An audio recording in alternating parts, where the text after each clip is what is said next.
Hey students, hello and welcome back. आज मैं आपको कोई प्रैक्टिकल प्रॉब्लम का सॉल्यूशन नहीं करवा रही हूँ। आज इन सभी सॉल्यूशंस के लिए हम बेस तैयार करेंगे, स्पेशली +1 वाले बच्चों के लिए जो इस सब्जेक्ट में अभी नए हैं। तो आज हम डिस्कस करेंगे अकाउंट्स के बारे में, अकाउंट्स की टाइप्स के बारे में। तो आज का हमारा टॉपिक है types of account. Types of accounts. Accounts किस किस टाइप्स के हैं उसके बारे में आज हम डिस्कस करेंगे। तो सबसे पहले अकाउंट्स जो हैं, अकाउंट्स को हमने 2 पार्ट्स में डिवाइड किया है। 2 तरह के अकाउंट्स होते हैं। फर्स्ट है हमारा personal account. Number 1 personal account. Personal accounts, ठीक है। और सेकंड है इम्पर्सनल अकाउंट।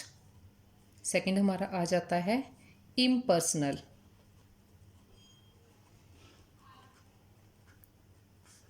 पर्सनल अकाउंट आ गए हैं सेकंड। अब देखिए पर्सनल अकाउंट क्या है। जैसे इसके नाम से ही पता चलता है, जो पर्सन से रिलेटेड है, ठीक है। अब पर्सनल अकाउंट के भी आगे 3 पार्ट हैं। 3 पार्ट हैं पर्सनल अकाउंट के। फर्स्ट है हमारा natural person. Natural person. Natural person means human being, ठीक है, जो है ह्यूमन बीइंग है। ह्यूमन बीइंग कौन कौन, जैसे जिसमें सभी ह्यूमन आ गए, राम श्याम मोहन, ठीक है।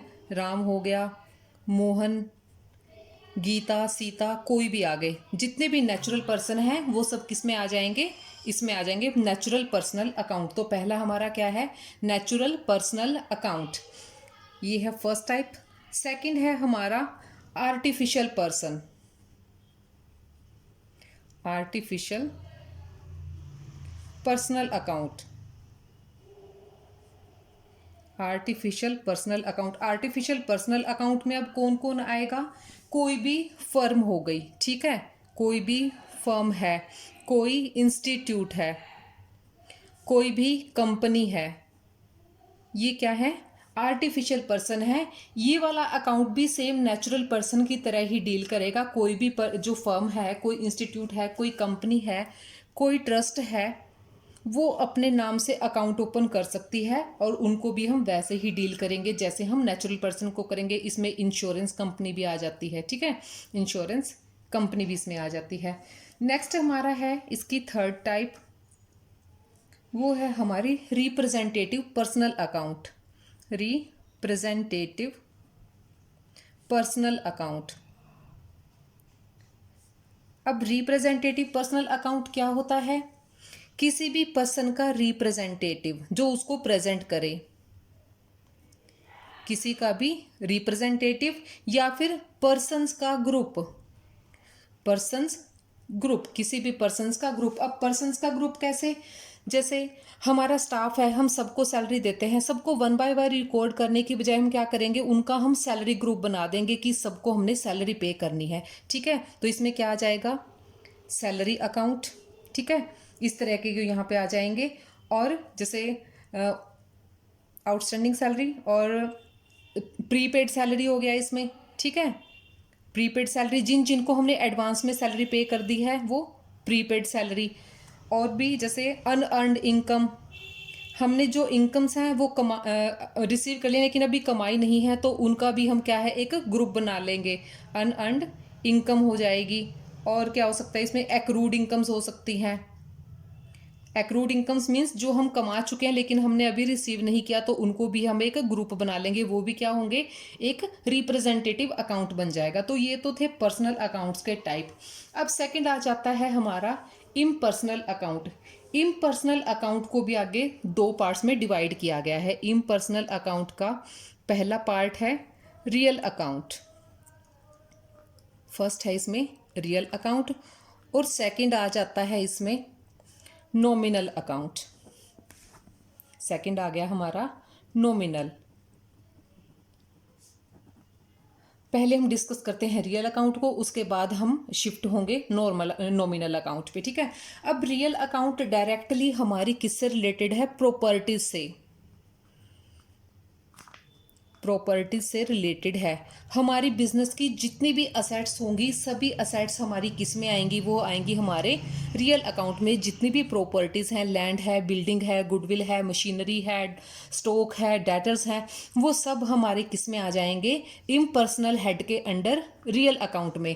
तो अगर जब जैसे असेट्स दो तरह की होती हैं, प्रॉपर्टीज दो तरह की होती हैं, तो रियल अकाउंट को भी आगे टू पार्ट्स में डिवाइड किया गया है।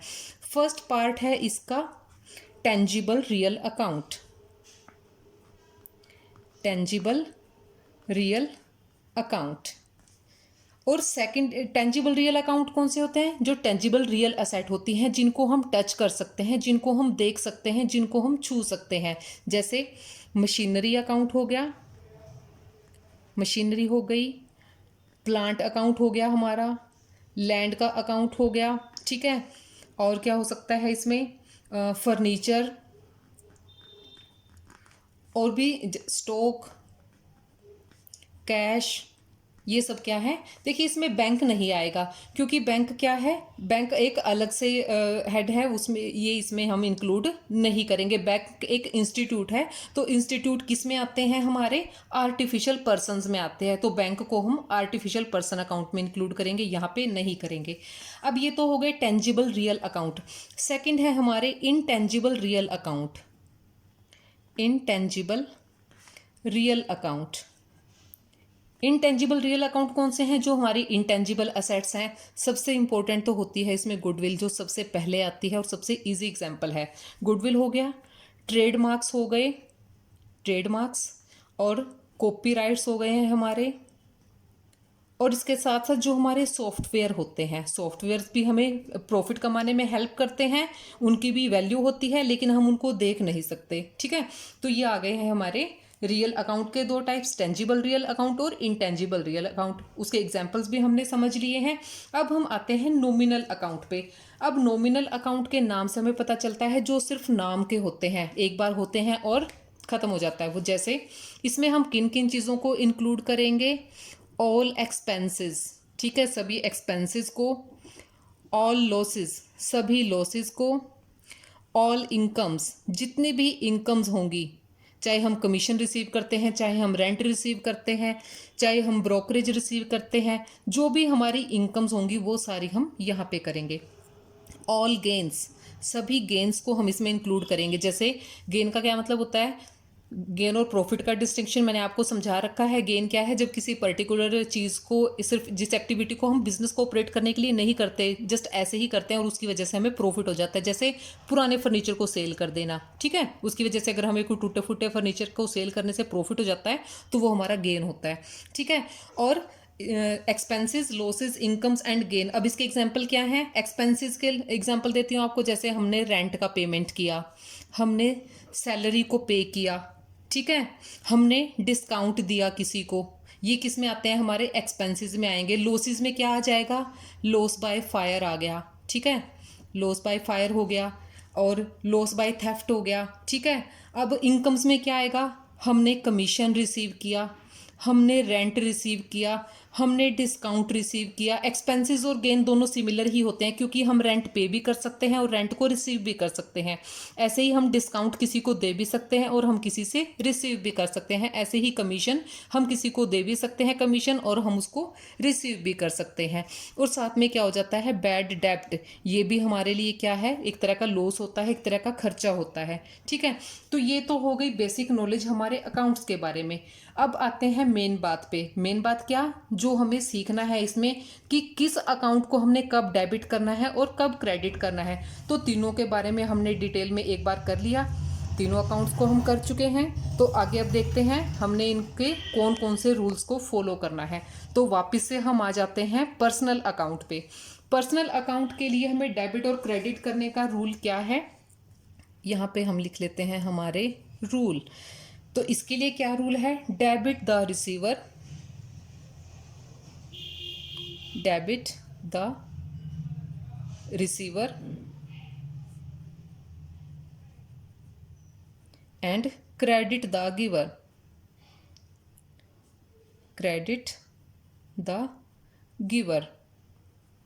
अब यहाँ पे देखो, जो पर्सन रिसीव करेगा उसे हम करेंगे डेबिट, और जो किसी को कुछ देगा उसे हम करेंगे क्रेडिट। इसका एग्जांपल देखो, जैसे हमने राम को कैश पे किया, ठीक है, राम को हमने कैश दिया, यहाँ पे रिसीव करने वाला कौन है, राम रिसीव करने वाला है, तो हम राम के अकाउंट को करेंगे डेबिट, राम्स अकाउंट डेबिट। मान लो हमने उसे 5,000 रुपीज़ दिए हैं, तो राम ने 5,000 रिसीव किए, तो राम का अकाउंट हो जाएगा डेबिट 5,000 से, और कैश अकाउंट हो जाएगा क्रेडिट कितने से, 5,000 से ही।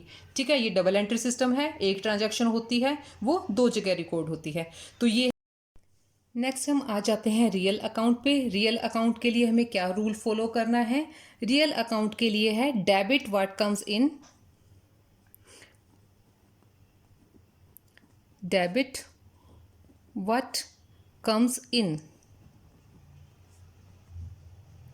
And credit what goes out, credit what goes out. यानी कि जो हमारे बिजनेस में आएगा उसे हम डेबिट करेंगे, और जो बिजनेस से बाहर जाएंगी चीज़ें उन्हें हम क्रेडिट करेंगे। तो यहाँ पे असेट, रियल जो अकाउंट है वो किससे रिलेटेड है?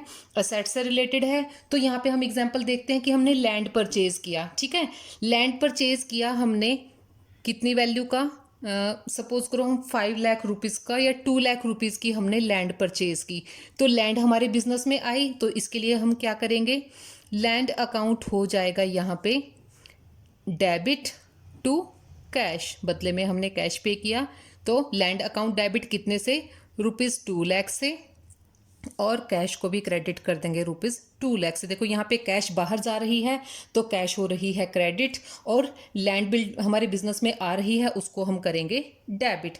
और थर्ड हम आ जाते हैं नॉमिनल अकाउंट पे। थर्ड हमारा है नॉमिनल अकाउंट। नॉमिनल अकाउंट में क्या है, सभी एक्सपेंसेस और लॉसेस हैं, इनकम्स और गेन्स हैं। तो इसके लिए क्या रूल है हमारा नॉमिनल अकाउंट के लिए? Debit all the expenses, debit all the expenses and losses. जितने भी एक्सपेंसेस और लॉसेस होंगे उनको हमने करना है डेबिट, और क्रेडिट करेंगे, credit all the incomes and gains. जितने भी इनकम्स और गेन्स होंगे उनको हम करेंगे क्रेडिट। अब इसका एग्जांपल देखिए, जैसे हमने कमीशन रिसीव किया, ठीक है, रिसीव कर रहे हैं हम, यानी कि इनकम है वो हमारी, तो इनकम को क्या करना है, हमने क्रेडिट करना है। और इनकम के बदले क्या आ रहा है, हमारा बिजनेस में कैश आ रहा है, तो कैश अकाउंट हो गया है डेबिट, और इनकम रिसीव कर रहे हैं उसके लिए हम क्या करेंगे, to commission account, to commission account को हम करेंगे क्रेडिट।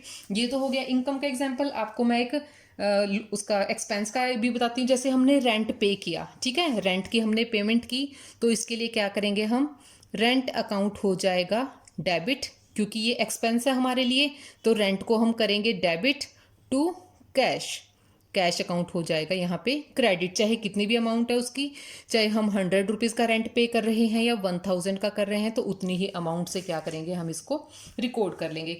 तो ये तो थे हमारे बेसिक रूल्स। अब देखो हमारा जो नॉमिनल अकाउंट है, नॉमिनल अकाउंट में भी सारे एक्सपेंसेस वगैरह हैं, और जो हमारा रिप्रेजेंटेटिव अकाउंट है यहाँ पे भी हमारी सैलरी है, कमीशन है, इनकम है। अब हम इन दोनों में डिफरेंस कैसे करेंगे, कैसे हम डिफ्रेंशिएट करेंगे कि नॉमिनल अकाउंट क्या है और रिप्रेजेंटेटिव अकाउंट क्या है? तो देखिए इसका भी मैं डिफरेंस आपको समझा देती हूँ।